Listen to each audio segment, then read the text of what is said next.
في سؤال حير العلماء سألته لنفسي كتير وكتير من اللي حواليا بيسألوه: امتى تبطل تسامح؟ الحقيقة ان دي مشكلة كونية كده، لما بنكون بنحب حد وبيأذينا بشكل او بآخر او بيضايقنا وبيتصرف تصرفات من غير مقبولة او تصرفات ما بتعجبناش، اوقات كتير جدا بنقف مع نفسنا كده ونسأل نفسنا سؤال، والسؤال ده اوقات كتير بيبقى اكبر نقطة فاصلة في العلاقة: امتى تبطل تسامح؟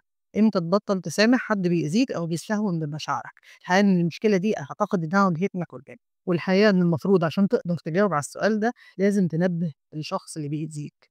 الحقيقة إنك مجرد إنك تنبه الشخص اللي بيأذيك، ولو غلط نفس الغلط تاني ممكن نقول نسي، تالت مرة ممكن نقول ما خدش باله علشان متعود، رابع مرة يبقى بيستهون بيك. ما تخليش اللي قصادك يستبيحك، يستبيح وجعك. الحقيقة بمجرد إنك تنبه الشخص اللي قصادك المرة الأخيرة عندك، هو كده بيستهون بيك ومش فارق معاه زعلك. أنا نرمين هيكل ودي قناة لحظة وعي، يمكن اللحظة دي اللي تغير اللي بعدها.